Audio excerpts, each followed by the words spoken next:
And what things will stay with you? The things I learned, what I rediscovered, focusing on what really matters, on what makes me truly happy. What's the name? Knowing my family's health is the key to enjoying life. Yeah, I got it on. Nestle cereals help you care for your loved ones with nutritious whole grains, vitamins and minerals to give them a better breakfast. That is why today, tomorrow, and always, stay with the good things. Stay with Nestle cereals.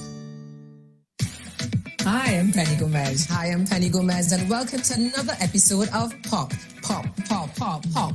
Penny on Point with profiles on persons of interest. This is a show where we get to know some of your favorite personalities just a little bit better, where you get intimately involved because you can go on our social media pages and you have the opportunity to guess who is the person we're going to feature in this week's episode. Go online, submit your guesses. We provided clues for you, and you do so for amazing prizes.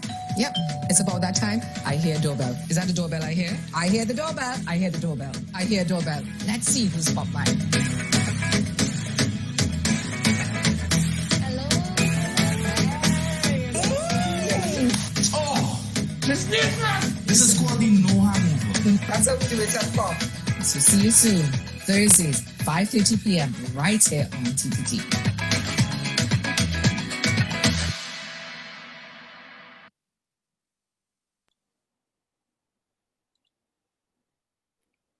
Okay, good morning, everyone, and welcome to FilmTT's Writers Lab. We are extremely excited to have you all here as we present our final Business of Film workshop for 2020. And of course, we want to continue to provide workshop and programs and anything that we can encourage the industry professionals to keep creating content. Now, our two features for today, Horace Wilson and Ms. Diane Robertson, each carry a wealth of experience in script writing and producing for television audiences in Trinidad and Tobago, the Caribbean, and the United States. Now, before we start, basic house rules: keep your mic muted, keep your cameras off so that we could limit the distractions. And of course, if you have any questions, you can put the questions in the chat. We will be able to answer at the end of the session. And at the end of the event, we have a short survey for you all to answer to help us improve our initiative. And of course, for those who answer the survey, we will send you additional free resources from our friends at Stage 32. So thank you, and we look forward to having a really engaging event. Enjoy today's event. Thanks, guys. Bye.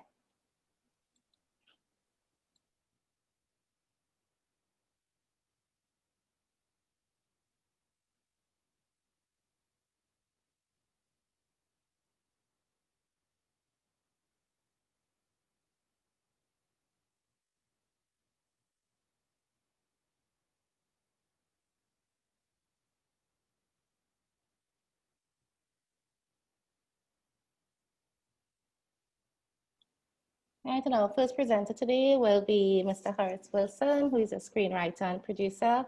He wrote Turn Up the Tide, 13 episodes, No Boundaries, 39 episodes, which aired throughout the entire English-speaking Caribbean. Wrote 7 plays for TTT's Play of the Month series, What the Moon Saw, Back Bay, The Invocation, and Return to Back Bay, Love Song, Morning Visit, Mina. Wrote, produced, and directed miniseries Tangled Lives, commissioned and funded by the European Union, and aired in more than 30 countries. Horace Wilson, it's a pleasure to have you, and the floor is yours. Thank you very much. Yeah, like you said, I've been around for a while, probably before some of you were born. And I've been involved in screenwriting for, quite a while.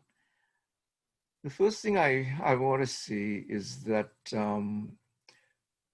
movies, whether for television or theaters, on the computer, on your phones or whatever, they are very important ways of communicating. They reach a lot of people and they influence a lot of minds. They change opinions, they influence the way people think, the way people dress, the way people eat, the places they visit. They are supposed to entertain people. They make us laugh. They make us cry. They make you feel anxious, scared, whatever. And ultimately, hopefully, they make you feel satisfied. These movies can, they are like journeys. They can be emotional, they can be death-defying, they can be humorous, they could be scary. They can teach us history, they can entertain us and inspire us to do better sometimes. They can be very powerful in a lot of ways. And they shape, develop ideas and even cultures all over the world. They challenge us to be better people. On the other hand, they can also be used negatively to misinform and to distort history. The highest grossing film in the early part of the film history was a movie called Birth of a Nation by a guy called D.W. Griffith, which glorified the KKK and portrayed Black people as lazy, worthless, wanting nothing more than the men to have sex with white women. And, they were worthless people. And so, those are some kinds of negative ideas that they promote, which was at the time pretty current. They portrayed the native Indians who were fighting to defend their land and their way of life, as savages, and in all those westerns, tons of them, they were used mainly, for target practice for the white settlers. And they were never, portrayed as people with human feelings and emotions and that kind of thing.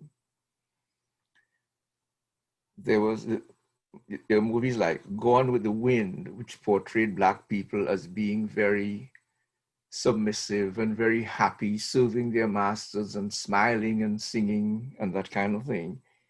And they totally ignored the whippings and the chains and the rapes and hangings and that kind of thing.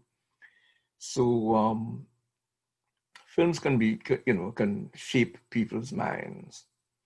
I remember as a young guy, I saw a movie called Gunga Din, which dealt with English soldiers in India. I once went to India, and I went on taking around, and I went to all these temples, and I saw these empty holes. And what the people told me is that they were jewels, pearls and rubies and whatever, and they were all taken to the Queen, taken for the English stole all their stuff. But in Gunga Din, you had these English soldiers there, and they were betrayed by an Indian guy called Gunga Din. And as a young fellow, you are watching these things and you are cheering on the English soldiers. That's what they wanted you to think.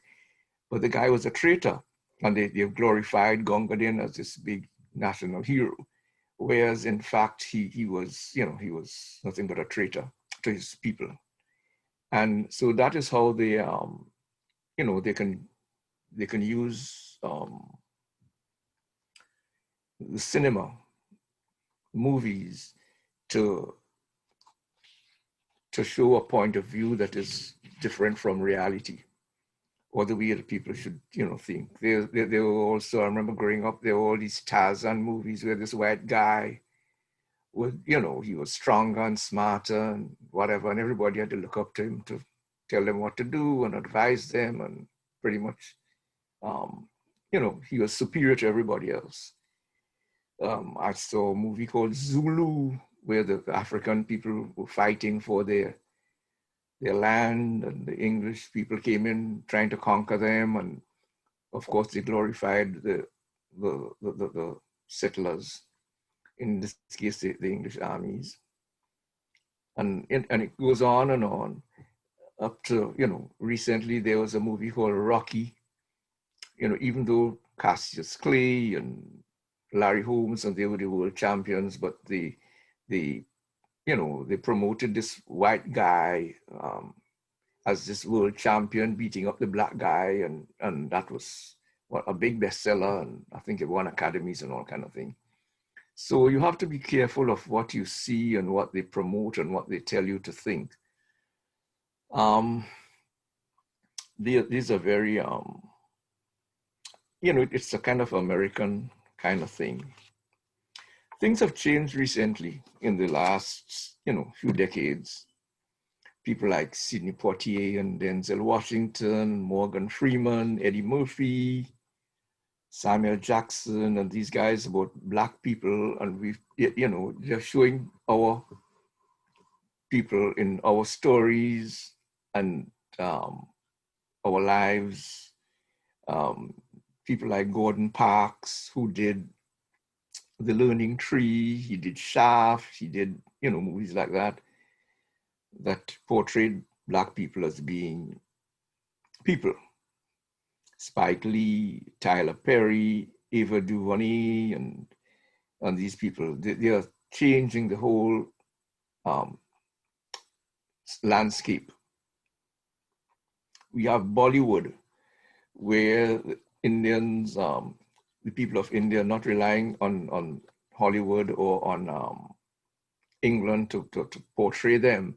They are portraying themselves how they want. And lately, there is Nollywood, which is cinema in Nigeria. Now, people might not be aware of it, but Nigeria is the second, they make the second most highest number of films. They make an average of 50 films a week. They're not big blockbuster films, but they cost somewhere in the vicinity of 25 to 30,000 US dollars. And on the high end, it goes to like 70. But there are little films that they sell throughout the African diaspora to all the Africans living in London and New York and, you know, all over the world, as well as, you know, throughout all the different African countries. And it generates anything like $600 million per year, and it employs like 1 million people in the industry. So it's a thriving business, and it is something that I think at some point the Caribbean and Trinidad and Tobago have to start thinking of doing, and finding ways to export their content, where we see our stories, see our people, see our country, and you know, and that kind of thing. And films, some films portray communities and countries in different lights, and they've been very successful, like Hotel Rwanda and The Kite Runner. You know, these are films about countries that you don't normally hear about, but they are very important. They, you know, they portrayed our different cultures and different problems that people face. Every country in the world seeks to develop their film industry. They realize the importance of it. They realize the importance of telling stories, sell their countries. Italy invested millions of dollars in their film industry a few decades ago. There was even a whole slew of what they call spaghetti westerns that generated all kinds of money, sold the country, and that kind of thing. Iceland is a country with about 300,000 people, about a quarter of the people in Trinidad and Tobago. And Iceland, I don't know if they still do it, but they gave 2 films per year, $2 million each, filmmakers, to do films set in Iceland. And that was used to, to promote their country, develop the industry in their country. The Australian film industry today generates more than 3 billion US dollars with a B. And they support like thousands and thousands of jobs. New Zealand, which has 5 million people, not about the same amount of people that, throughout the whole Caribbean. And their film industry generates over $2 billion a year, US dollars. Like I said, Nigeria generates about 600 million. The cost of the Nigerian films, like I said, is like 25, maybe between 25 and 70,000 US dollars. Whereas a Hollywood movie, you're talking about 250 million dollars to do a film. So you can't compare them in terms of content, in terms of the quality and scope and all of that. But these are things that I think that in Trinidad and Tobago we need to look at and try to develop our industry. We take baby steps at first. We might be able to do a $25 million film or whatever, and try to export it through our industry, our embassies abroad. They're like the Notting Hill committee. They can advertise films there, and the Carnival committee in Brooklyn, or the Labor Day people, and export our films. So because in the long run, it has to be viable commercially, or else it's going to die. So the Caribbean has to develop this industry. The finance is important because it also generates, it advertises the country all over the world as possible, for tourism. There was a movie some time ago called How Stella Got a Groove Back, or whatever thing with Angela Bassett. You might remember, it was in Jamaica. And following that, tourism went up. They said between like 10 and 20 million percent people arriving in Jamaica because of this movie. Recently, there was a movie called Crazy Rich Asians, which was a very popular movie. And in Singapore, tourism just, after that movie came out, it just kind of increased significantly. I don't know the exact percentage, but it went up. They talked about it. A lot of people wanted to go to Singapore after that. There was a movie called The Firm with Tom Cruise. Part of it was set was shot in Jamaica. And after that movie was shot, Red Stripe Bear, the Jamaican bear, took off in the North America and Europe. People got to know the bear from that film. So so film is powerful in a lot of ways. People, they dress like movie stars. They aspire to become this middle-class American homes from what they see, the 2-car garages and the, whatever. So they influence culture in a lot of ways. They influence people and countries and inspire people. So, and we in the Caribbean, in Trinidad and Tobago, we have probably more people outside the Caribbean than in the Caribbean. We have pockets of Caribbean people in Toronto and New York and Miami and London, Georgia, Atlanta, all those places, which is a huge market for our product, because people are hungry to see their homes and see their people and their way of life and their country. But for them to succeed, they have to be of a standard that is acceptable, because people are used to seeing films on television and in the movie theater, and they don't want to come and, and see crap, about their country. It's kind of embarrassing. So we have to learn, we have to develop our industry, our technicians. Now, making a movie is a collaborative effort. There's a lot of people involved, a lot of skills. You have to have producers, people who actually find the money to do it.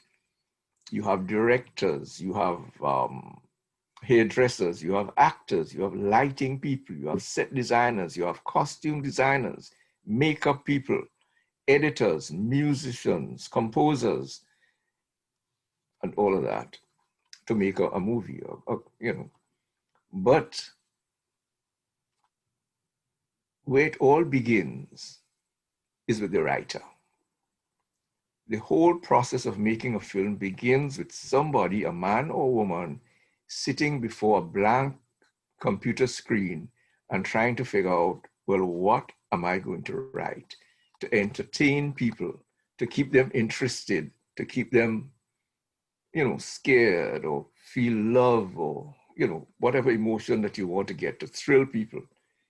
And, you want to make people cry, you want to make them laugh, you want to make them feel scared. A writer has to learn his craft. You don't just sit down and start. I mean, I don't know. Maybe it happens. I don't know. But I did it. But you just sit down in front of a. In my days, it was a typewriter, and you crank out a story. But I've learned that there are a lot of steps you have to take to do the process to make it really compelling. And in addition to the hard work involved, and writing is not an easy job. It's not, it's not fun. It's hard, extremely hard. In addition to being hard work, the writer has to be responsible because they have to realize that what they write could and would probably influence people, maybe a lot of people. Or, influence the way they think, the way they talk, and that kind of thing. So that so there's a lot of work and there's a lot of responsibility of becoming, successful as a writer. As one of my teachers said, there are no rules for writing a script. As one of my teachers told me once, there are no rules for screenwriting, and they are broken every day. People find different ways to tell stories. While there are no, you can tell a story in any way, but you should know the basic principles, the basic rules, so you can even break them,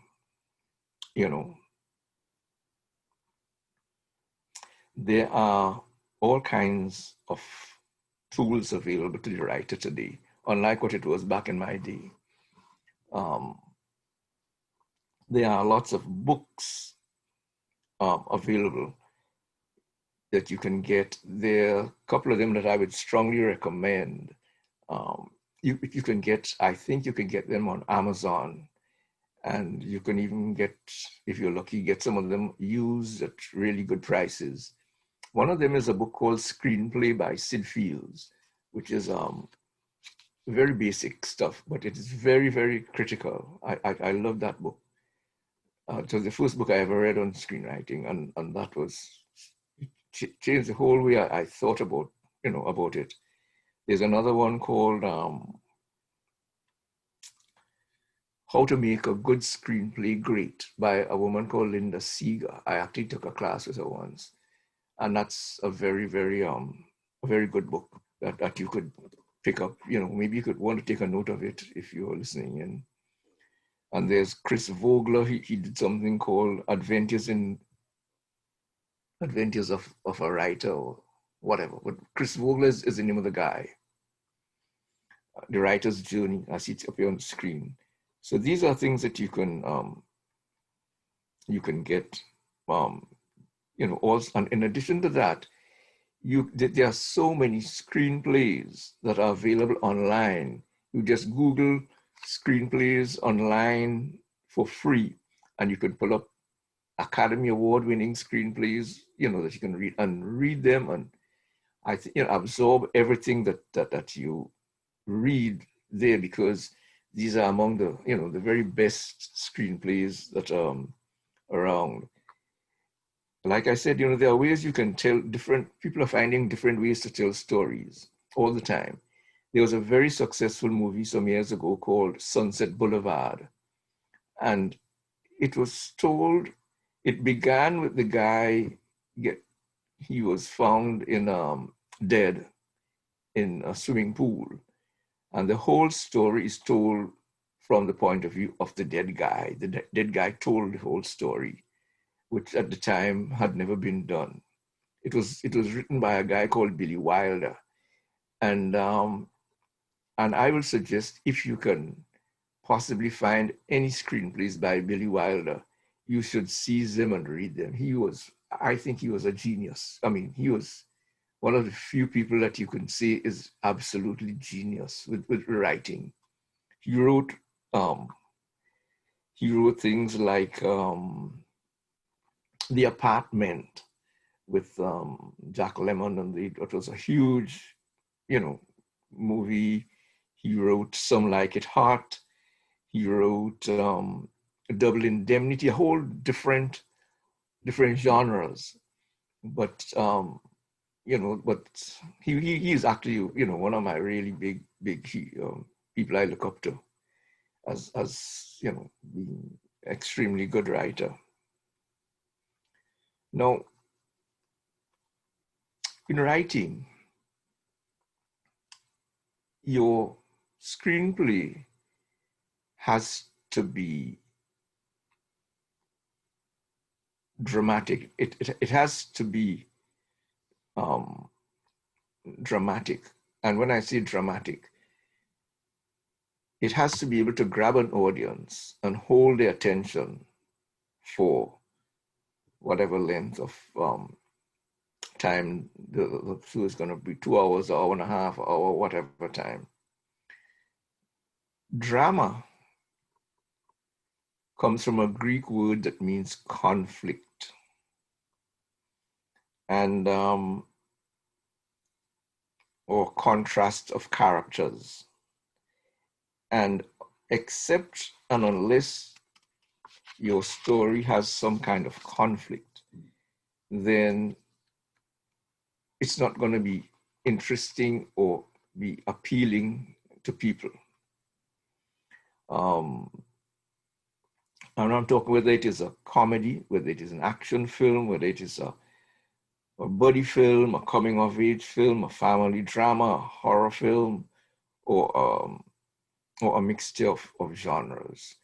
And the basic principle of writing is to have someone wanting something and somebody or something preventing him from achieving what he wants. And that is where you have a conflict, a clash. And that is what creates a drama. In every scene you write, you must have two people. If you're having two people who want different things, you cannot have people agreeing about things, because what you're going to have is conversation. There's two people talking. You don't want that. You want to have people in conflict. That is what drama is, conflict. Of course, the greatest conflict of all is life and death. If you have to, if somebody's life is in danger, your own or some loved one, is in danger, and they have to save this person or save himself or herself. It has to be something. And the stronger that the motive or the desire of your hero is, the stronger your story is going to be.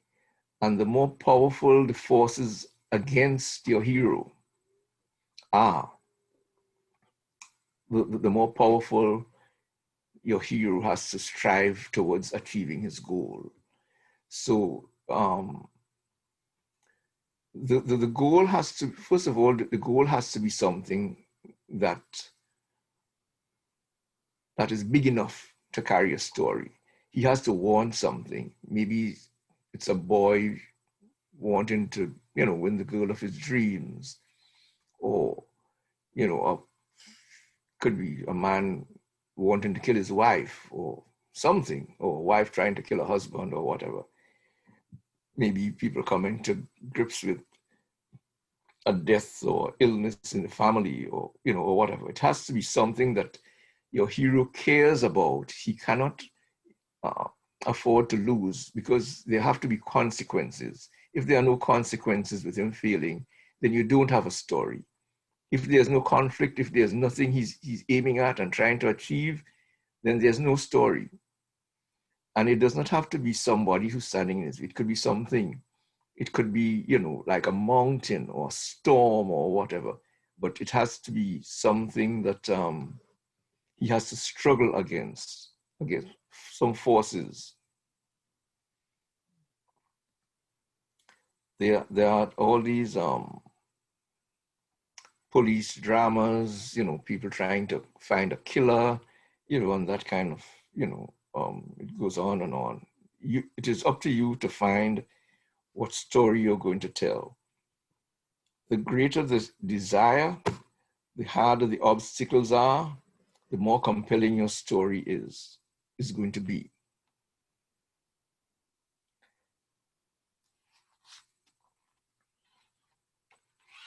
So in other words, what I'm saying is that there must be something at stake. If you win, you win. If you lose something very important. You can't have, it cannot be something, that does of little consequence. It has to be like you're going to lose your family, or a guy's going to lose his wife, or his child is going to die, or something. It has to be something big, something interesting. Your story has to be about people that anybody in the world can identify with, whether it is comedy, drama, horror, suspense, police, whatever. It has to be about us, a conflict, about a struggle, a contest of some sort. It has to be about, also in addition to that, it has to be about relationships. That's what movies are, come down to, the relationship between people, either good and bad, or two good people, or, husband and wife. There's, there's the love, it could be a love story or whatever. And the love stories, regardless of how you put it, come down to the same thing. Boy meets girl, boy loses girl, boy gets back girl. And that could go in so many different ways. A boy wants a girl. He doesn't, it's like you meet a girl at a party or whatever, and you said, let's go have sex or something. He said, oh, okay, your place or mine, or, whatever. And there's no conflict. Nothing, they agree, there's no drama. But, the guy is married, the girl is engaged, or whatever, there have to be obstacles in the way, and you have to overcome these obstacles. And the stronger the obstacles are, the more compelling your story is going to be.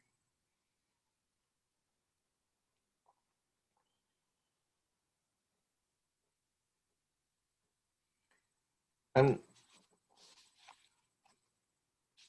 one other thing I have to say is that Hollywood is always scared of things they don't know, they haven't seen before. If you come up with a story that is, regardless of how brilliant it is, and they have not seen it before, they are very scared to take a chance on it. There was a movie most of you might have seen called Forrest Gump. That was around for 15 years or whatever. And they didn't want to do it because they didn't believe that, kind of retarded guy would be of interest to people until it was done. And then you realize, shit, this was a great movie all along. There was Black Panther that was around for, I don't know, since Wesley Snipes was in his heyday back in Blade and whatever it was. And there was talk about doing Black Panther because they didn't believe a black superhero was going to sell. And then at the right time, I think, Ryan Coogler did Black Panther. And as you all know what happened there. It broke all kinds of records and whatnot. So your work might be good, might be great, but it might have some trouble getting sold. People might not understand it. Now, I've been doing this thing for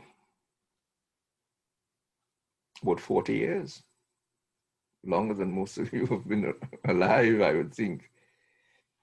And I would like to kind of share some of the things that I learned with you so that you can avoid some of the mistakes that I made and you don't go trying to reinvent the wheel because, a lot of the things that you might be trying to do might have been done earlier and you can just reference them. Now, I was born in Tobago and I always loved reading. I used to read quite a lot. And I loved the cinema and later on television. And I thought, maybe I could write something for television or the movies or whatever.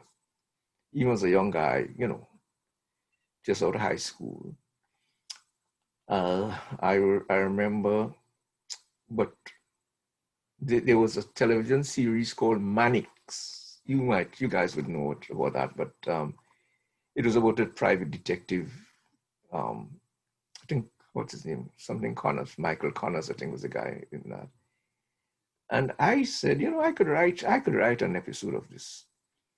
And so I wrote an episode of Mannix and I sent it off to CBS. That was the network that was doing it at the time. I had no idea what a screenplay looks like.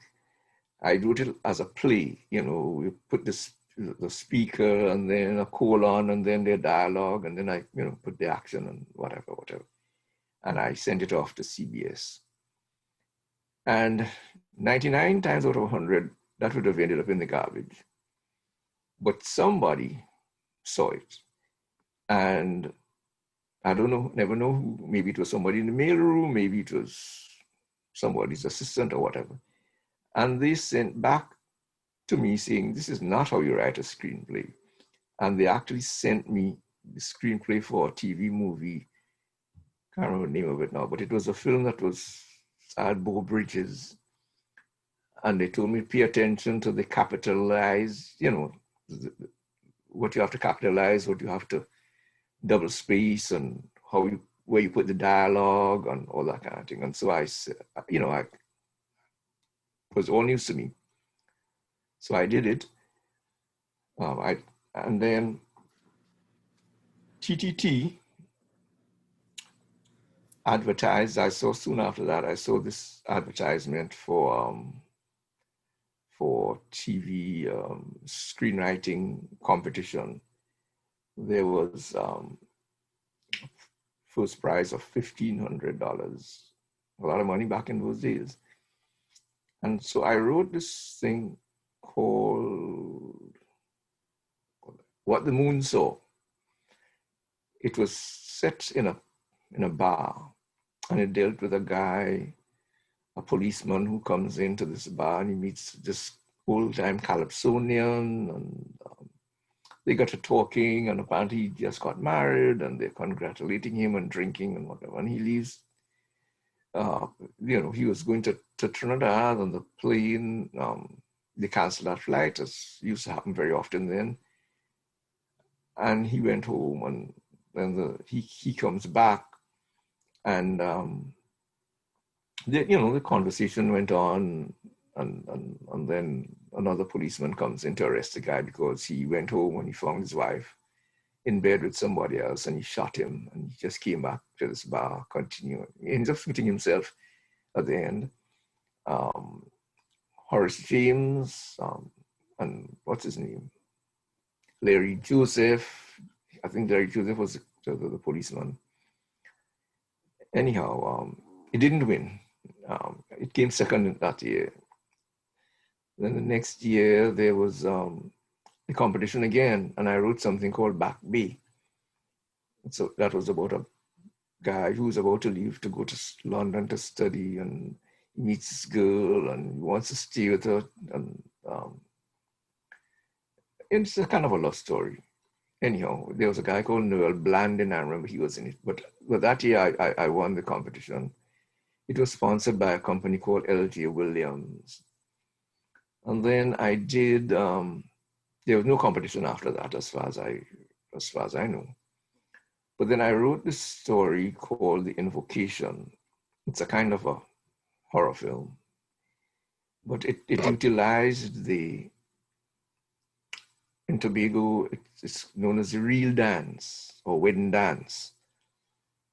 It's an African thing where you have drums and fiddles and,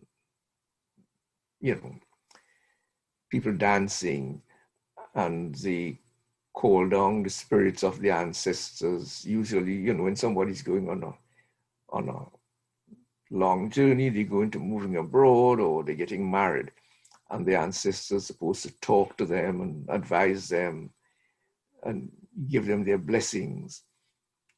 And but anyhow, the story is that this girl got pregnant with a boy, and the boy wanted to get married to her, but she was, not of same class, and the boy's mother wanted her dead, and goes to an Obia man, and then the Obia man, there's a conflict between that Obia man and the guy who was doing the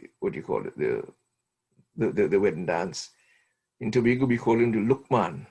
He's supposed to be the leader of this religious group. Anyhow, and Horace James, he liked it, and he thought it would be something really special. They had never seen anything like that, before. And he got some guys who were ex-TTT workers who had formed a company called Video Associates. Timmy Mora and Steve, Andy Smart, Donald Leafolk, and I can't remember who else. Anyhow, Stephen Leapow, and to shoot it, because he wanted it to be done, pretty good. And he sent that film, when it was done, I think all over Trinidad, people talked about it for a while. And it was sent to a company that used to sell films to TTT at the time. I don't think they're wrong now, called Telefilm. And it was sent to Telefilm. And somebody at Telefilm saw it. And he sent it to his teacher at a school called Brown University, which I later found out is like an Ivy League college in the States. And this teacher wrote to me offering me a scholarship to come to Brown to study film and to be his kind of assistant or something like that. He saw something in it, I don't know. I couldn't go. I just couldn't. I had my two older children were at college, and I had to be looking for money to just to keep them up there. And I was doing all kinds of crazy things. I was planting tomatoes and watermelons and selling them and whatever. Anyhow, I couldn't go. And anyhow, then I did a couple of other things, for TTT again, Horace James. And, I have to say this, people have a lot of things, negative things to say about Horace James and TTT, Player of the Month or whatever. But, you have to look at it. TTT they had a drama unit of 3 people or whatever. And people were comparing it to, a Hollywood film. You go on set and it's over 100 people working, and, and the latest and, actors and everything else. But Horace did his best. He became my friend. We were very close. One of the closest people to me in my life. And I'll always be grateful to Horace. And I'm a guy I really admired. Anyhow, that's just by the way.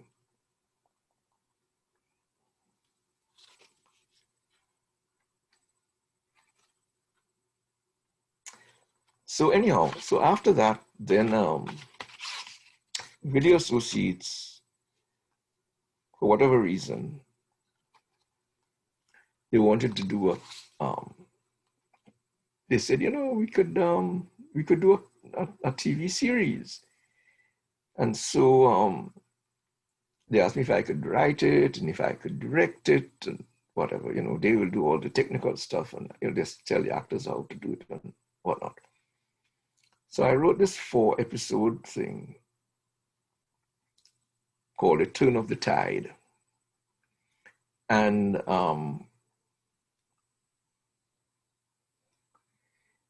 they showed it, I remember, at Fatima College at the audiovisual.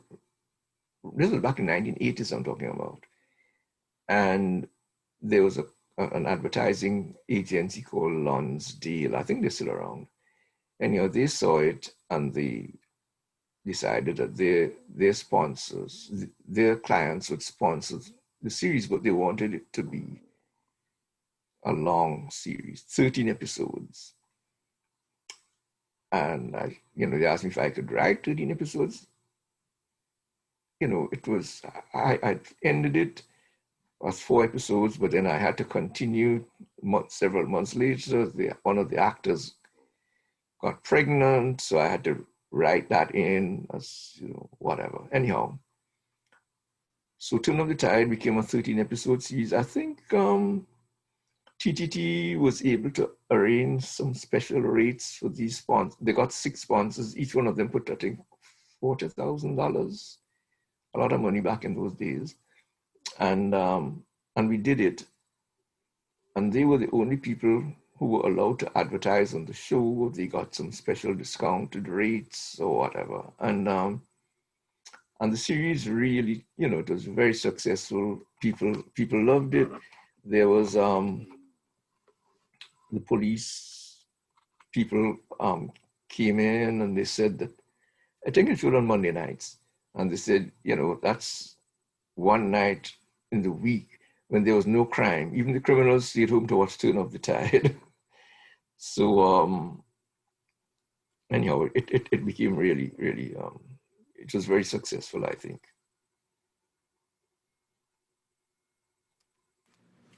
Horace? Yes? We just wanted to probably ask you, because we had some questions coming in as you were talking about your series for TTT. In terms of creating the format, in terms of the because we know that you would have done scripts for films. Just in terms of the format difference between scripts for television as opposed to film, because we know that there was the film, Boundaries, the film, and then, the Turn of the Tide, the film, and then the series. So can you perhaps maybe give some sort of a guidance between the difference, between the 2 scripts that you would have done for television and for film?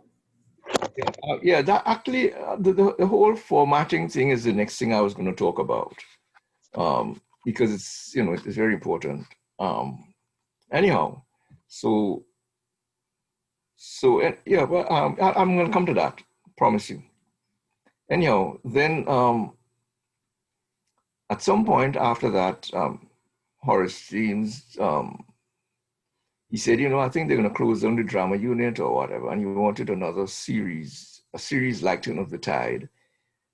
And so I did No Boundaries, 13 episodes of it. The prime ministers at a conference of the region in Suriname, they said, you know, they wanted more content, more local content, because it was shown throughout the whole Caribbean. And so I ended up doing 2 more series, so it ended up being a 39 episode series. And then there was the European Union or European Community or whatever they call themselves, I can't remember. They wanted me to do a mini series about AIDS and family coming to grips with the medical realities and social dimensions of AIDS. I wrote, produced, directed it. It was called Tangled Lives. It showed, I don't know, 30 something countries. And then I went off to,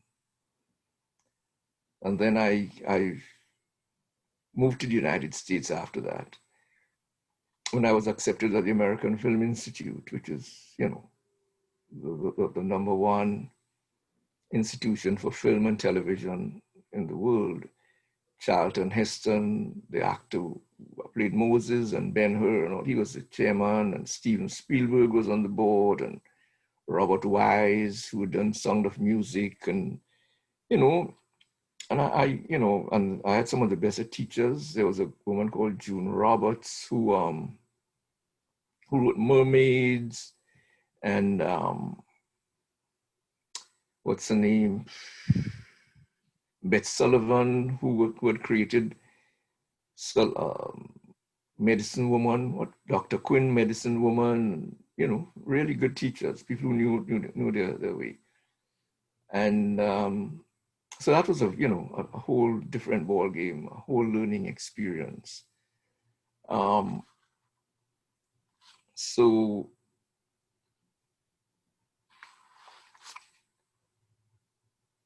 I remember one of my teachers, the first thing that she told me, June Roberts, we had to write a scene. And I wrote the scene about myself, about my mother. The morning my mother died, she was in Toronto.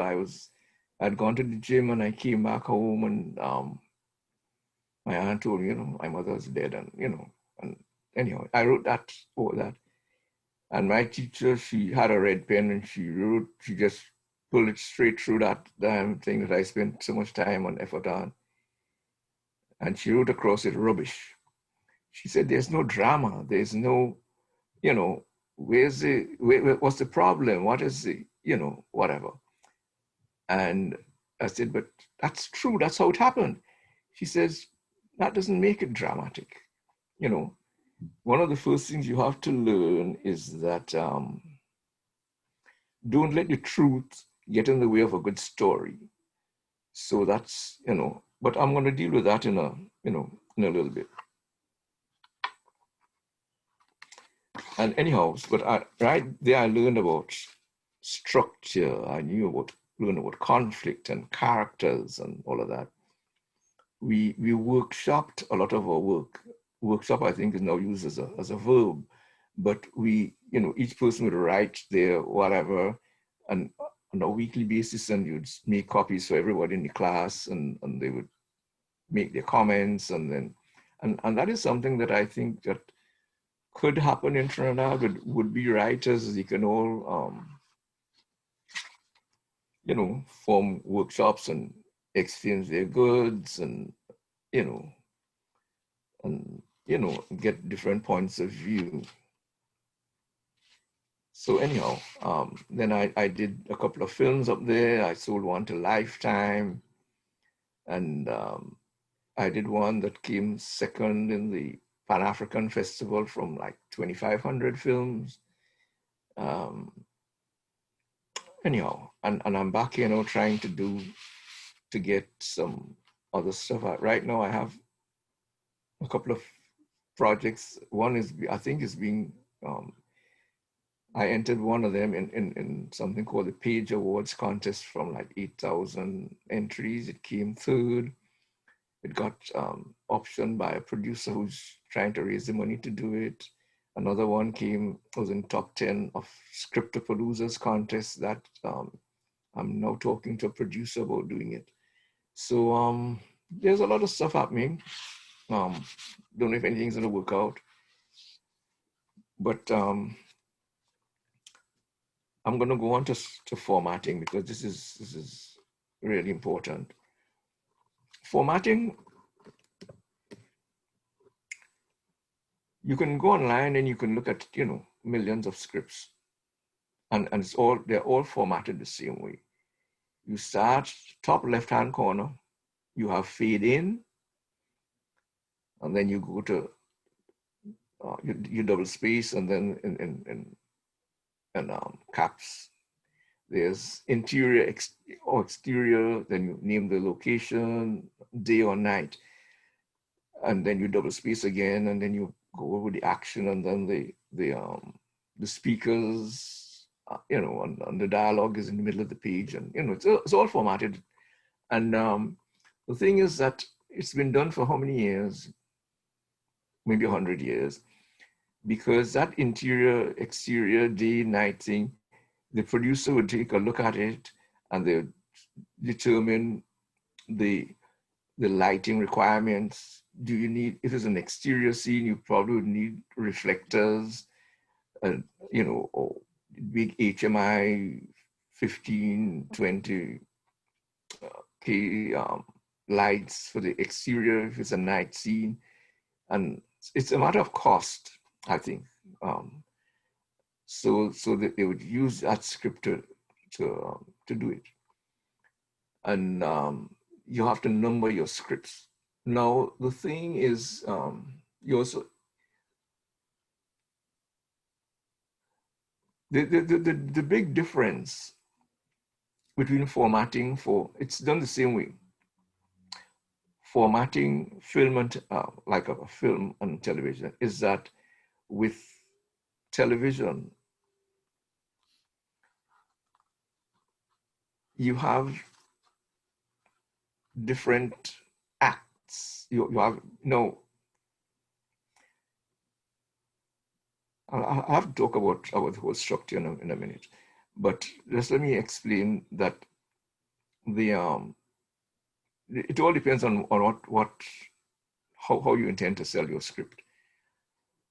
The one it works out at an average of 1 page of script equal 1 minute of screen time, an average.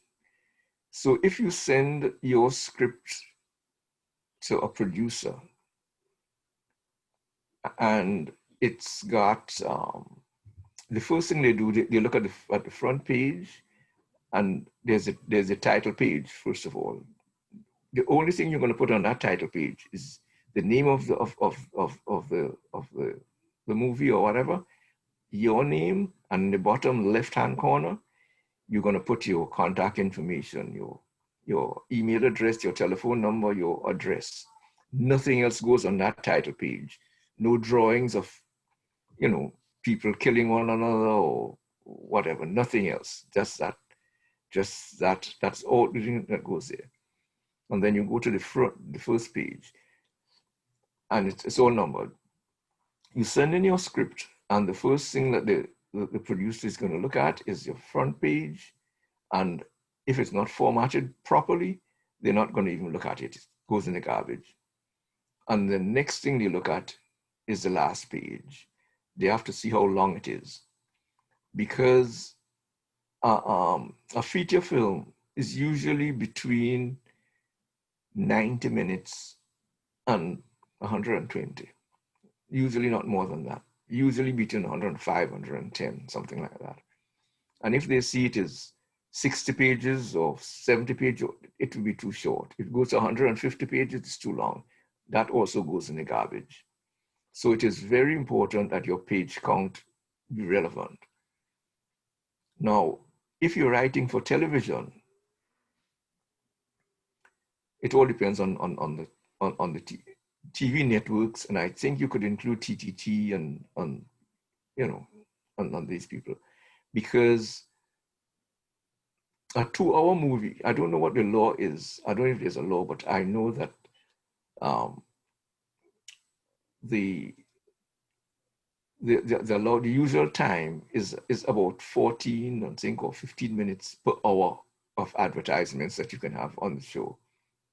So a 2-hour movie, your script will have to be somewhere in the vicinity of 90 pages because of the time for the advertisements.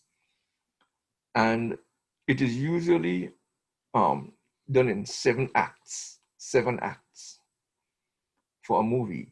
So it would be, and so when you're formatting, you're going to put on page 1, act 1 in the left-hand corner in capital letters. You fade in, whatever, and act 1. And then you go, usually the first act goes a bit longer than the others, and then 6 other. And at the end of that act, if it comes up like page 20 or page 18 or whatever, you put the end of act 1. And then you start a new page again, act 2, and you do the same thing, the end of act 2, and until it goes to the end. For a 1-hour program, it will have to be somewhere in the vicinity of 45 minutes. It doesn't have to be exact, but in the ballpark. And I think a 4-act, a 1-hour thing will be about 4 acts. And then there's a half-hour thing, which I think is like 3 acts. So you have to identify all these different acts. But it isn't like back in my day where you had to measure how far in the indentations are and all that. No, there are all kinds of screenplay programs that you can get. I use Final Draft. I've used it for like 15 years. And it does all the formatting for you. And I think I was hearing that you can even get some of these formatting software for free online. I don't know, but you can check it out. And but it exists. What I find is that with Final Draft, it took me a long time to figure this out, but you have to on the title page, there's your title and whatever. So you're going to fill in that, and then you don't save it. You just put close. You have to go to close, and close is and then you save it. I don't know if that's going to be a problem. Then there's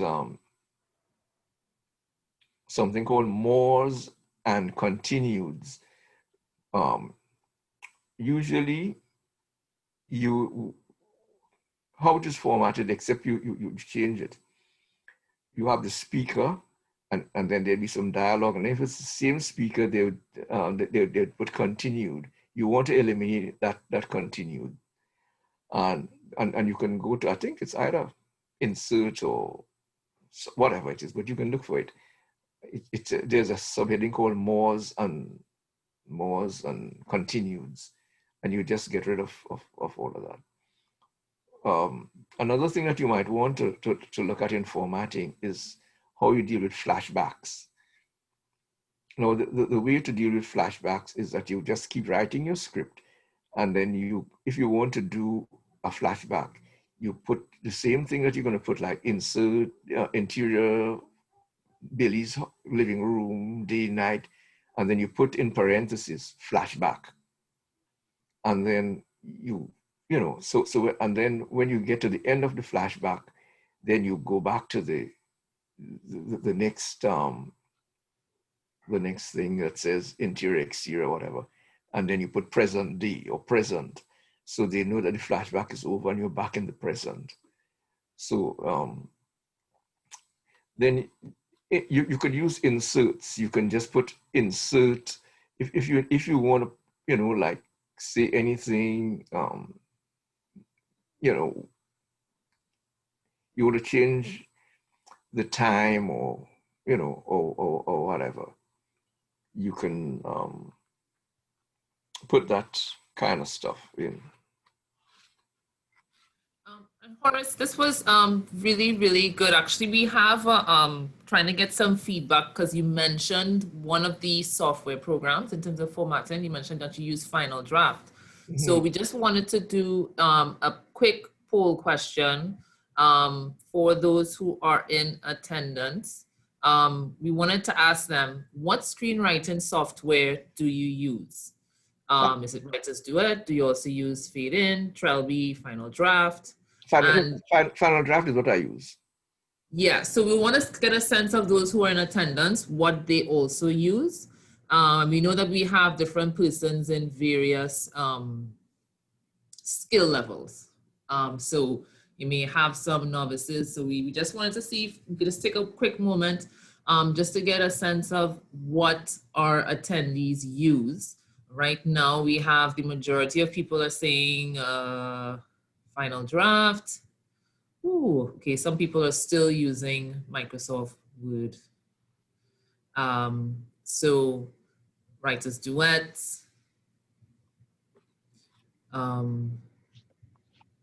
So it is, let's see if we can get a couple more people just to respond.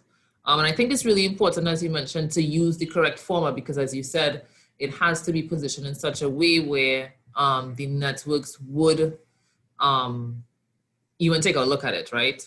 So if it's not in the correct format, clearly that will lessen your chances of even get a read, as you mentioned. Yeah, and it also helps you with your page count. Yeah, okay, yes, and your page count as well, yeah. And would you mentioned in terms of with the times, in terms of page count, what averaged would you say for television scripts in terms of page count, I guess, per episode?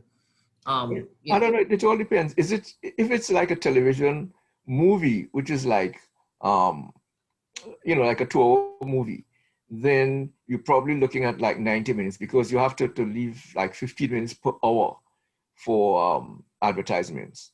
So a 2-hour movie, your page count would be about 90 minutes. If it's a 1-hour program, you probably would be about 45 minutes. A half-hour show will be like 22, 23 minutes, something like that. Okay. So I think we have we're trying to get at least 50%, but I don't know if everyone responded, but I think we'll end the poll now. So the majority, based on this poll, the majority of persons are still new to the program and they new to script writing, so they would be using Microsoft Word. 29% of persons say they also use Final Draft like yourself. 10% said Writers Duet, and then followed by Fade In and Trelby. So we thank you all for responding to that poll. And Horace, perhaps maybe if you would like to, because we are 1 hour and 15 minutes in, so if we wanted to get to the next segment. Yeah, I will. Okay, so I'm gonna deal a little bit now with what to write, what kind of story, where do you get stories? Now, stories, you get inspiration from anywhere. And, you know, people, you talk to the newspapers, other films, you know, or whatever. You can get all these things you know, and then let your imagination, you know, find the rest. You read books, you look at television, you look at newspapers, you talk to your friends or whatever. And don't be in a big hurry to write, okay? Or you can, and don't try to rewrite a movie you saw or a series, whatever to do it all over, because, you're going to end up in a lot of trouble.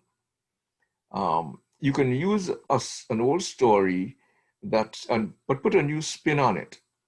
For instance, there was a movie called Ride Along, which I think Ice Cube and Kevin Hart did. But a police guy, and his future brother-in-law or something. Anyhow, but you can probably use like maybe you can have the policeman who is accompanied by his mother who is visiting him, and she's along to protect her baby boy or whatever, and then she proves to be really stronger. She carries a little knife, or I don't know, something. But you have to make it different. You cannot repeat the old stories. It could be a movie of the week. It could be a disease of the week, as they have on TV, or it could be a buddy film, a coming of age film, or whatever. But you have to make it original. You have to do something that's different. And if you're selling it abroad, remember that the human nature is the same all over the world. People respond to love, they respond to hate, they respond to, all these emotions, and fear and horror in much the same way. For instance, somebody might come up with this idea of doing a kind of a version of E.T. as a horror film. They find this alien or whatever, and who's got to drink human blood to survive. I don't know, whatever it is. But try to be original. Don't repeat what you've seen. All kinds of stories. There are all kinds of stories, around. And make your characters interesting. Your characters have to be interesting. Another thing is that in writing, you try to avoid staying in one scene for very long. 2 pages probably at most in one scene. If it goes much beyond that, you have to find a way to cut it down. Except, of course, it is something really, really compelling. And you have to keep it down. And one of the great examples of keeping your thing really exciting is Silence of the Lambs. Those of you who have seen it, there's a scene with Anthony Hopkins and Jodie Foster in the cell where she's talking to him, and it becomes quid pro quo and whatever, and that goes on. Really compelling, scenes that they had. And because Anthony Hopkins won the Academy that year for Silence of the Lambs. And do you know how many minutes he was on screen in that whole movie? And he won the Academy? 16 minutes. It's a record. You might not realize it because he dominated that film so much as Hannibal Lecter. But, it is not how much you write, it's what you write and how compelling you can keep it. Viola Davis, she was in a movie called Doubt with Meryl Streep, and she won the Academy for Best Supporting Actress, and she was on screen for 8 minutes, and she won the Academy. So you got to keep your script as tight and as possible. You do not write stuff in your script to make up pages. That is killing your script. You have to keep it, keep your story tight. You don't have, and don't say, that's how it goes, that's how people talk. You might have a scene between 2 people, and, a guy wants to tell his, boy, I saw your wife last night somewhere.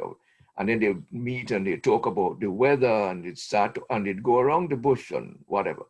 It happens that way in life.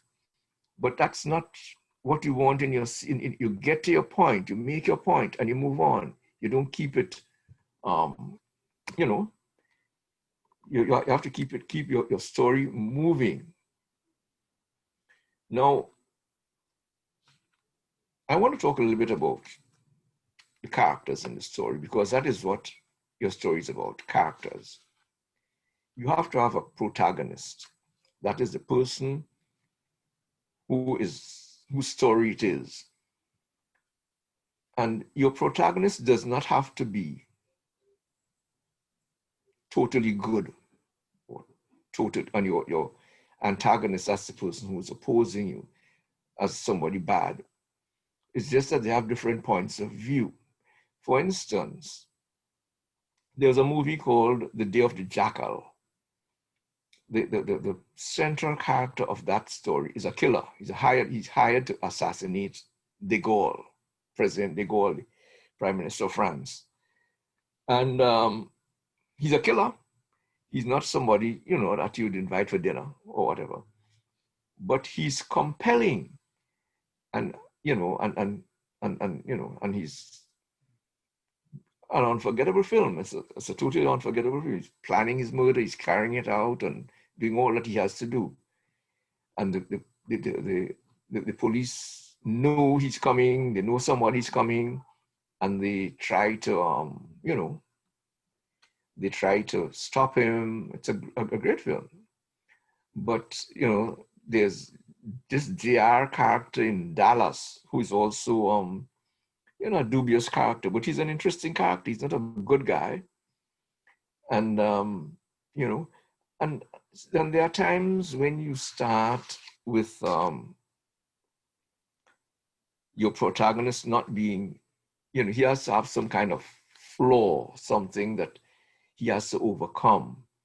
And it works, by the end of the story, he's changed a bit, or sometimes a lot.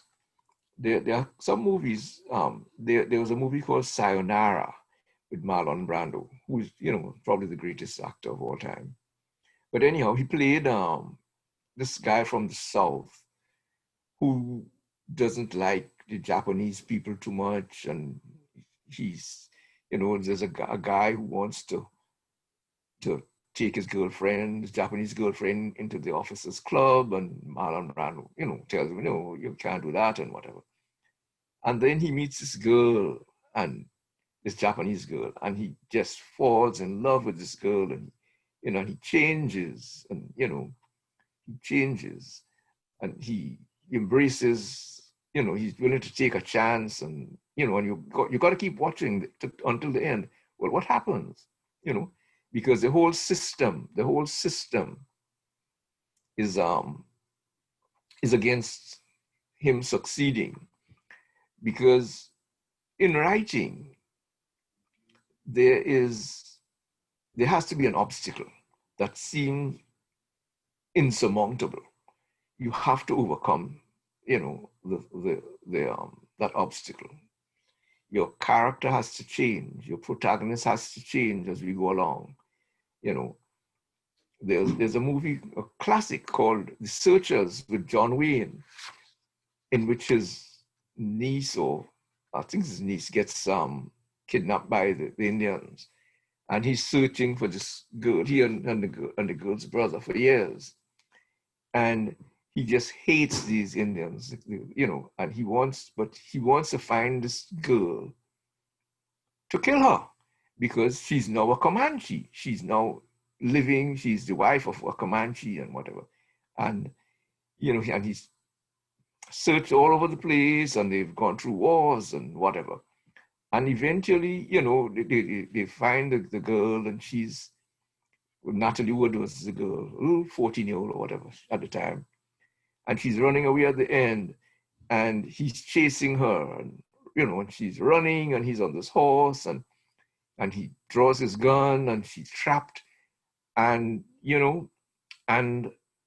his face was like an animal, and he's coming after this girl. And then he looks at this girl, and you're waiting, you waited 2 hours, for this moment. Now, what's going to happen to this girl? And he just hugs this girl, and he says, let's go home, Lucy. There's a whole change that he goes through in this movie. an emotional journey. And that is what makes, these things, really powerful. The the change of the characters.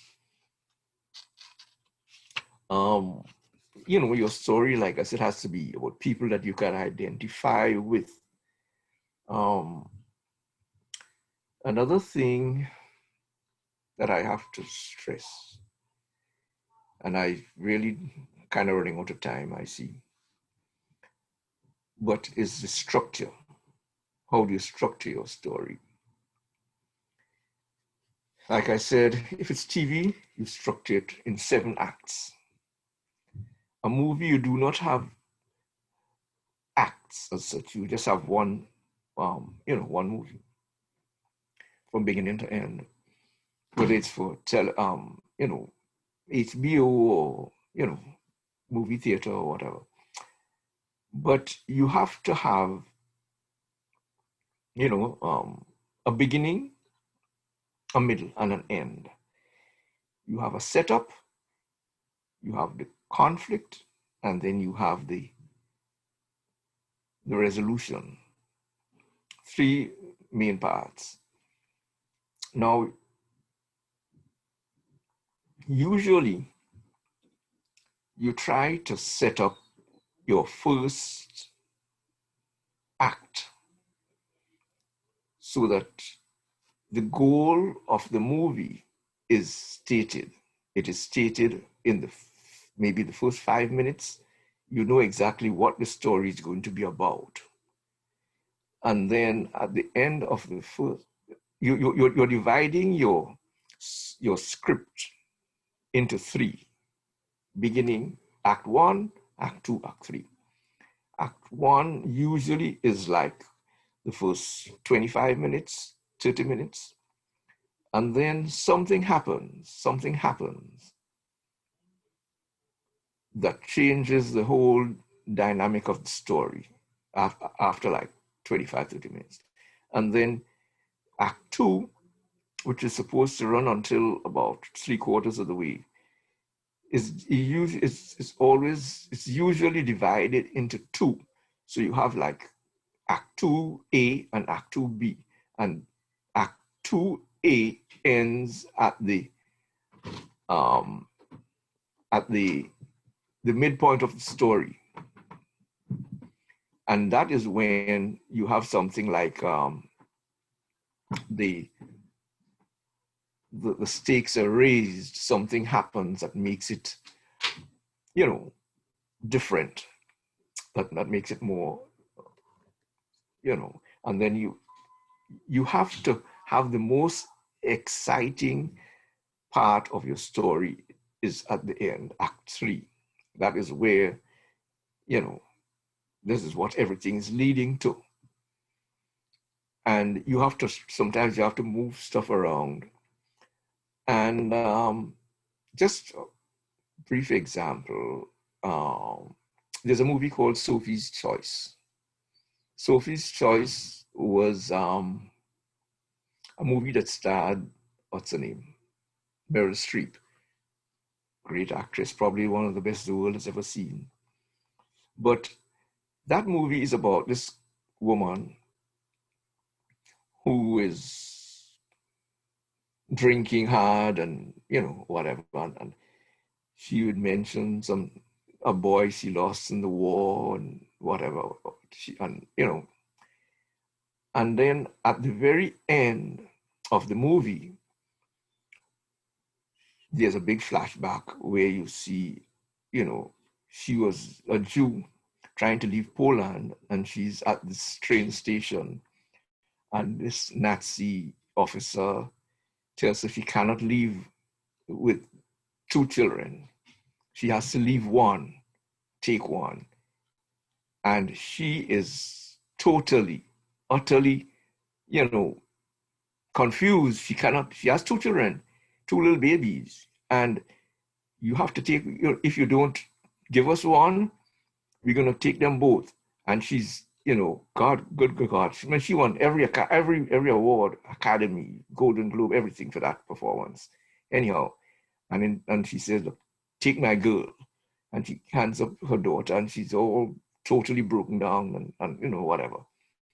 And that was saved for the very end of the story. I mean, at the end, she kills herself and all of that. But that is what was revealed. The whole story led to that big expose. And that is how you have to structure your story, that the most exciting, the most heartfelt part of the movie comes at the end, whether regardless of what it is. There was a Western that won Picture of the Year and whatever, called Shane. And that's about a gunfighter who's just passing through this valley and stops, and he meets a little boy. And the boy is just, the hero worships him and, whatever. And then at the end, Shane has to go to meet this, this other gunfighter. And, that's what you've been waiting for 2 hours, to see this confrontation.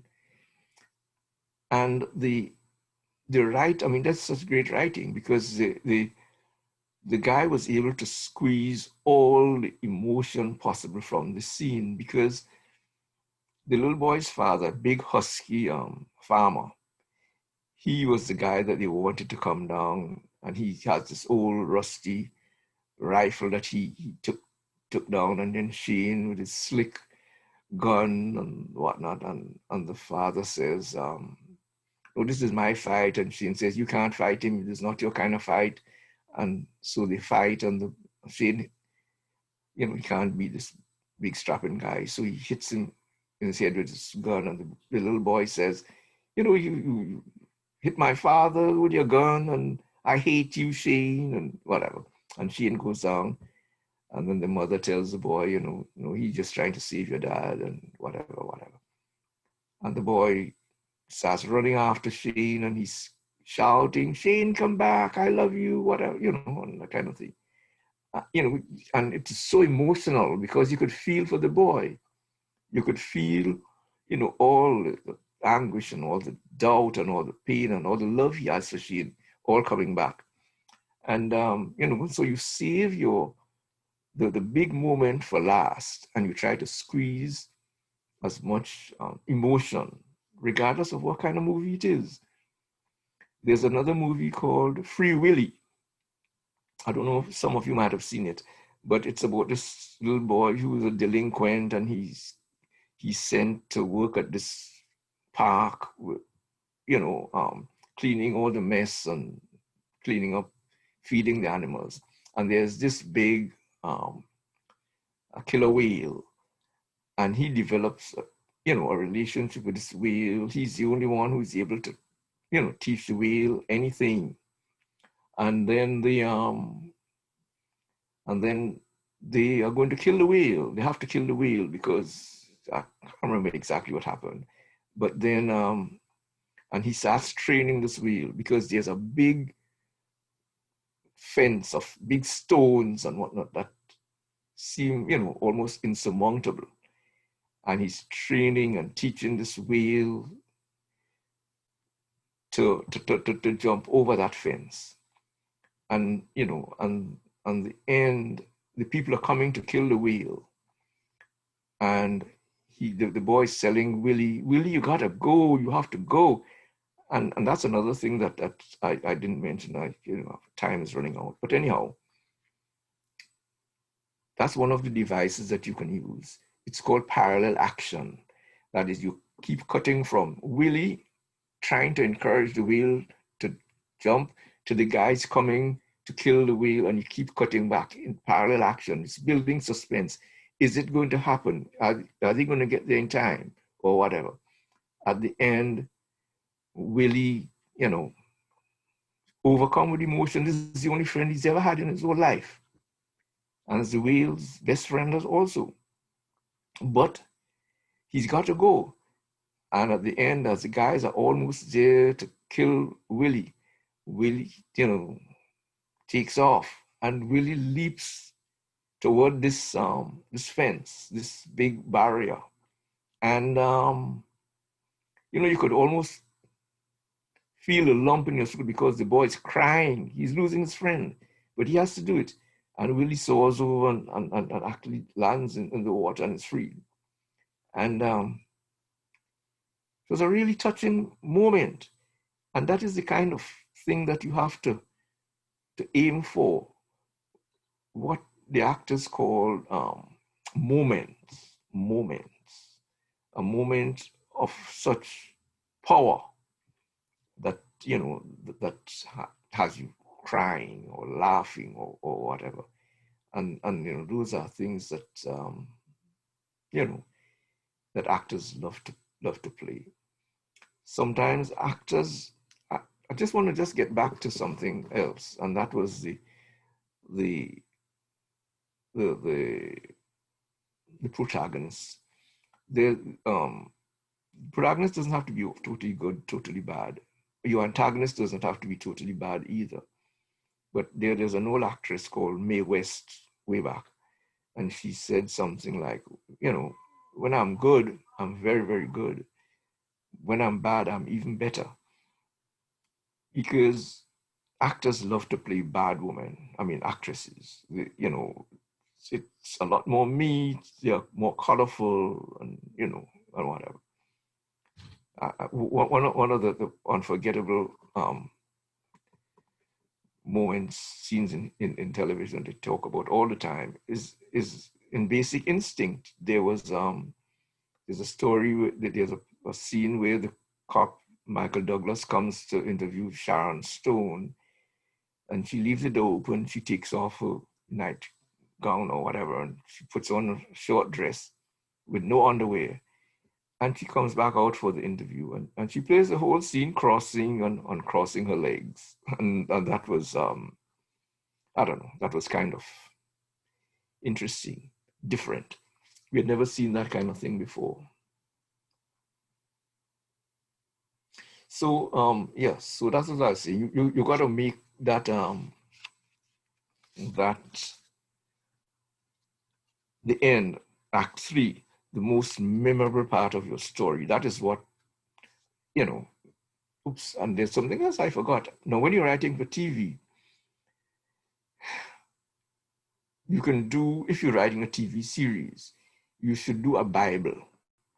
That is, after you've done the pilot, you outline 12 other stories or whatever number of stories. You have to have outlines for them. Now,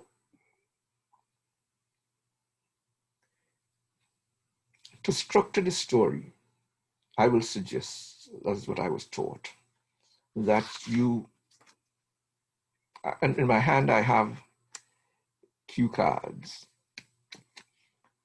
I don't know what the cost there, but I just bought 200 of these in a pack for $1. And you divide the cue cards into bundles. Now, one of my teachers, Beth Sullivan, had the idea that a feature film, you would need 70 beats of your story, 70 beats. Act 1 would be 20, Act 2, 30, and Act 3, 20. And on each of these cards, you would put a different beat. It doesn't have to be a long explanation. Maybe the boy meets the girl. The man finds his wife in bed with, his best friend. Just very brief jottings. Each one goes on a separate page, and you divide them into Act 1, Act 2A, Act 2B, Act 3. And you can move them around as you, what first, what comes second, what comes third, and you add them, keep moving them around. Then as the ideas crystallize, you can add more details to them, into each, on each cue card, until you have the, an idea of the whole story.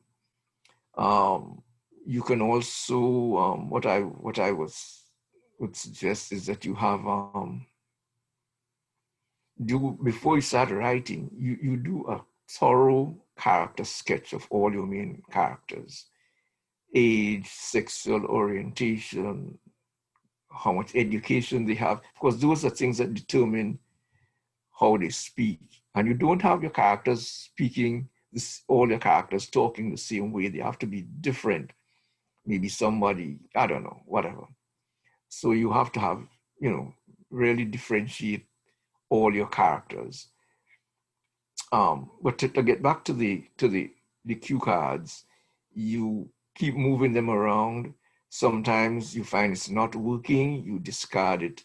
Sometimes you want to you find it's too slow here or there or whatever, and you bring it up, of a scene from the third act up to the 2A or whatever. You have to keep moving them around. It's like a jigsaw puzzle. You got to keep moving them around to keep it moving, keep it exciting, keep the flow going, and keep building. Because there are two things you have to, two words. One is called velocity. The velocity is a steady kind of pace. And the other one is acceleration. Your first half of the story has to be kind of velocity.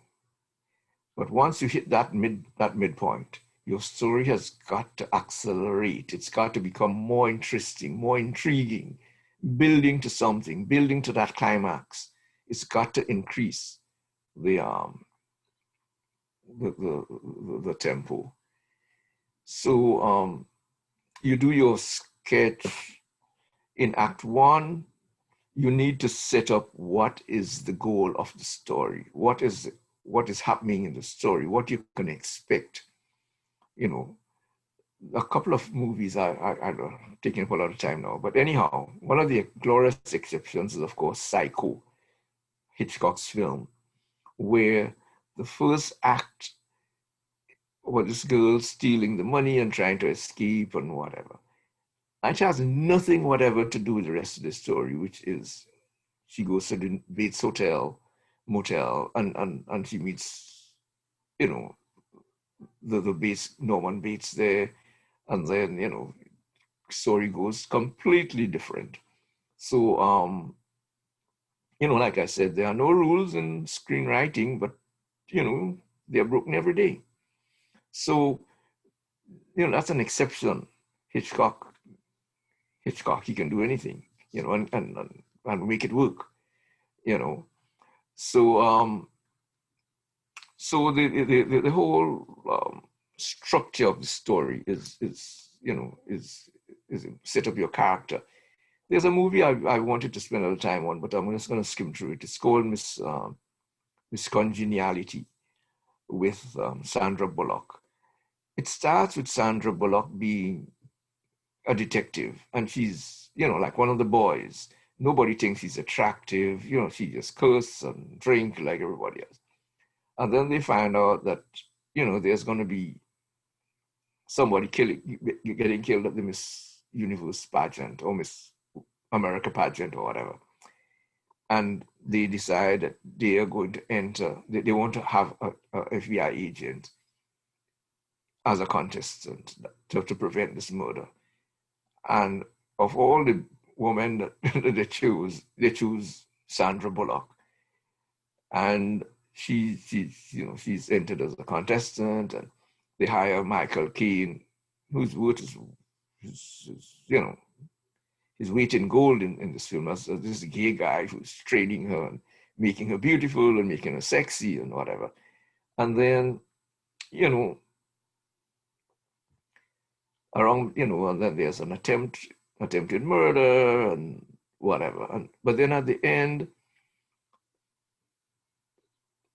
I forgot to mention this, but then at the end, at Act 2, usually at the end of Act 2, there comes a point when the hero faces what is called apparent defeat. That is when they hit rock bottom, and it doesn't seem as though they have a chance of fulfilling their goal. But in Miss Congeniality, she hits bottom when her boss, Ernie Hudson, tells her, you have to stand down. She has to drop out, but she can't do that because she has developed a relationship with these girls who she taught us, these are all silly airheaded girls and whatever. But she sees something in them, and the relationship has become so strong that she cannot abandon them. And so she goes, and at the end, of course, actually is when the killer, attempts to strike and they save him and whatnot and whatnot. So those are some of the things that I think we need to bear in mind. The 3-act structure and building characters and spending time developing the characters, developing conflicts and resolving conflicts, that kind of thing. In television, there's also multiple stories. And the same thing you do for all your stories, you get a structure for them.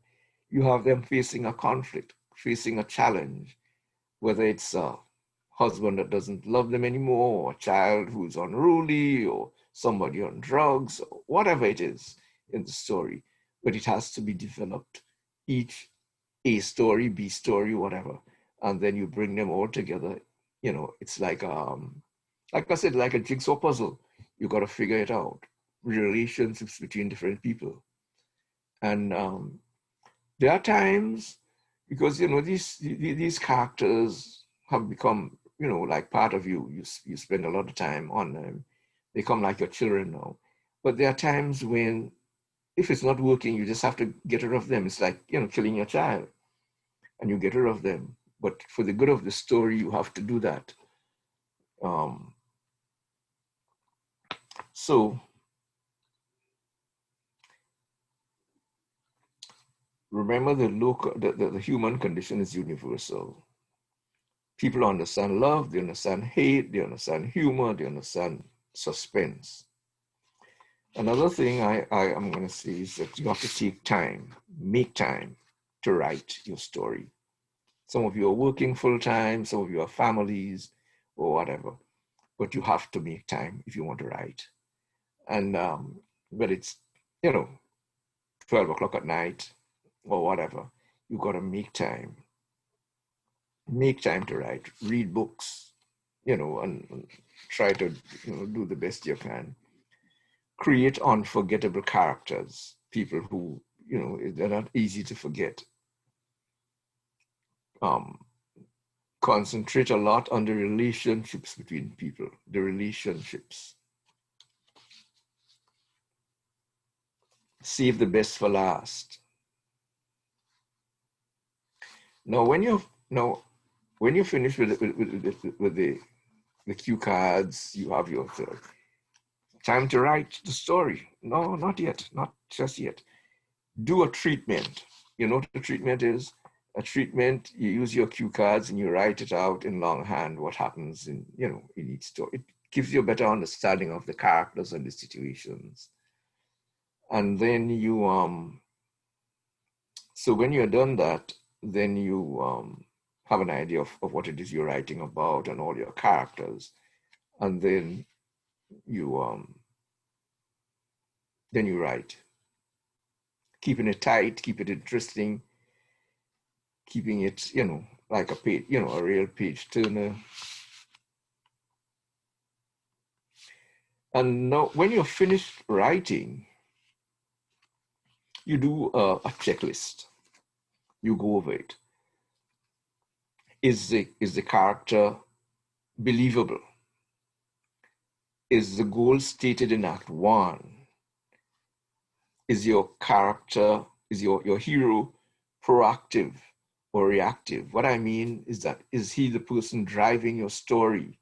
He cannot just stay on the sidelines sort of when things happening. He has to be active. He has to he's driving the story. Your hero has to be, the person. Is the problem big enough? Is the opposition strong enough to warrant a story? Do you have enough space, enough material to keep the story interesting for 90 minutes or 100 minutes or whatever time that you have to do it? Can I wring out enough? Have I wrung out enough emotions out of the story? Is there more ways I can do that? Have I shown the motivation of the bad guy or the antagonist? He doesn't have to be bad. He could be a good guy, but he has to have a motivation to be doing what it is. Have I made the audience laugh and cry or feel good or feel, scared or angry or frustrated or, and ultimately, have I made them satisfied? Have I given my audience an experience they're not going to forget in a hurry?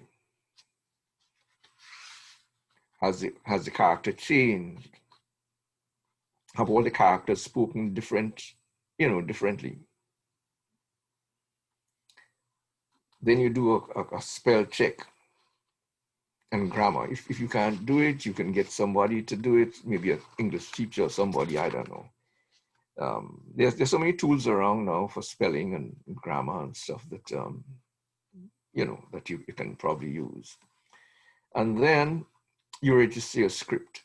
There are two places you can register your script. You can, there's I don't know about Trinidad, but I know in the States, there's the Library of Congress. I think it's copyright.gov, and you can register your script there because, you don't want to send your script out to people and they steal your ideas. This will protect it. And all you need is you go online and you give the information and all of that, and then you put in the you have to have a credit card. I think it's $35, and it's registered for life, forever. And or you can register it with the Writers Guild. I think it's wga.org, and you can register it for 5 years for $20, also with a credit card, and you just have to send in the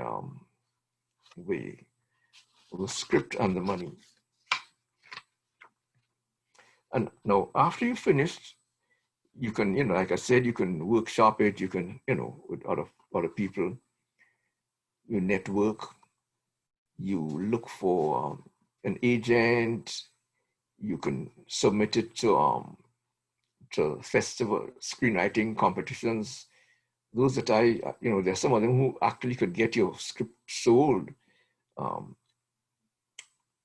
because they are managers and producers who attend these, who read the winners of these, or the finalists and whatnot.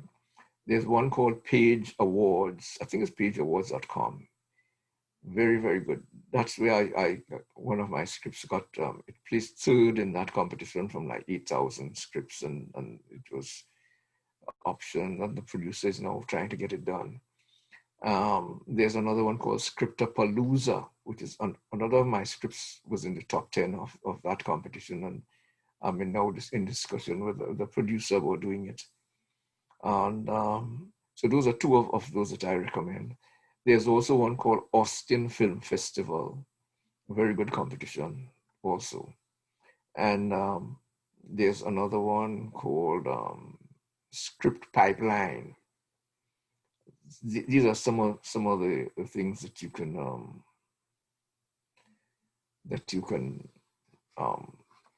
send your script. You can enter it. I've almost forgot. There are also a couple of places, and I strongly recommend you do this, that when you're done, you can send your script to these places, and they read your script and they give you what they call coverage, which is like 8 pages of notes on what work, what don't work, how they think it could be improved, the weaknesses and whatever. There's one run by Page Awards, very, very good, and Austin. Austin Film Festival. Very, very, I mean, they give you feedback that is unbelievable.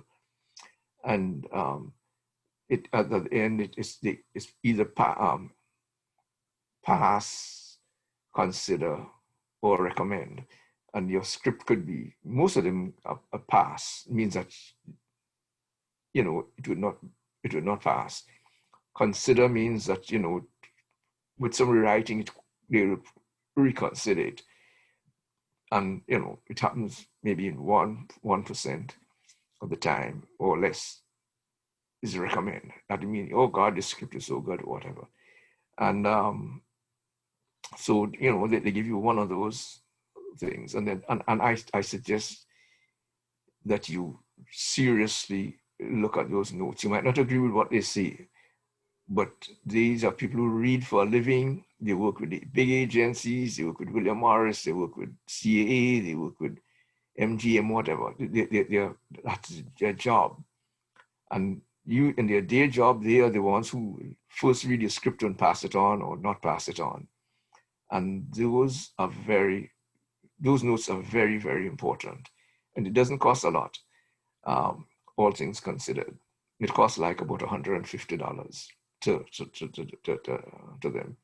There are people who pass themselves as scripts, you know, consultants or whatever. They charge $750 to read a script. They charge $300 an hour or whatever. But for $150, you're going to get really, really good feedback for your script. So you know, register your script. Make sure that you don't you know, pass it around to people before you're doing that, because it is protected. You know, if there's any dispute about the origin of your script or whatever. Oops, another thing I forgot. If you're writing a story about real people, you should consult a lawyer. I don't want to give any kind of legal advice, but a lawyer will tell you, you know, what you can do, what you can't do, or, you know, or whatever. So I think I've pretty much taken up, my 2 hours. So I'm hoping that somewhere out there, one of you will write the next Black Panther or whatever, and go on to win, you know, an Academy Award and become rich and famous, you know. So good luck. Any questions? I know we only have like 4 minutes. So I don't know. Thanks for that, Horace. Yes, we do actually have a couple of questions. I don't promise to have all the I don't have all the answers, but I'm going to try to answer them. One person had a question. How do you protect your script from being stolen from, you know, these script consulting places? You register it first. Before you send it to anybody, before you show it to anybody, you register it. And the industry is very, very particular about that. So you copyright it either at the Library of Congress, or you could register it with the Writers Guild before you send it to anybody. Like I said, it costs $20 at the Writers Guild, $35 with the Library of Congress. Okay, well, this was a very, of course, as we knew, would have been a very informative session. Some people may think that 2 hours is very long, but yes, it does fly when you have to cover a lot. And I know that you really only touched the tip of the iceberg where this is concerned. So, I mean, just to cover a few of your points, as you mentioned, you know, find the time to write. Obviously, when you do write, you really have to do some rewrites, do a treatment, make sure that your cue cards have that rhythm that you believe would work for the television series. You know, use various avenues that you can to get, you know, an objective opinion, because we know as we write, we get very emotional with the content, you know, it's that baby. So if you have that script consultation service, if it's not the ones that you recommended, such as Page Awards and Austin Film Festival, you know, definitely you know, get that objective eye on your work. And then, as you said before, you know, you want to make sure that you write, and rewrite as much as possible. So we would want to take a quick break. Horace, we hope that you could stick around. We know it's Thanksgiving where you're at, but if you can stick around, we're going to take just a quick intermission of about 15 minutes. So we will see everyone back. It's now 10:59. So we will see everyone. Hopefully you can stay logged on, but we will start our segment with Diane with TTT. She's going to go a lot more in depth because I saw we had a question about pitching to networks. So we're going to segue from what you mentioned. Once you've done all the due diligence and you want to get to that next step with regards to the networks, Diane is definitely going to provide you with the insight to do that. So we will see you all back here at 11:15, where we would start the segment with Diane Robertson at TTT. Thanks, Afia. Also, those of you who had questions in the chat, we will go through the chat to answer your questions, all right? So I'm seeing Anushka and I believe had a question. So anything you felt that we didn't answer, send it in the chat. We will respond as well. Thanks, guys and girls.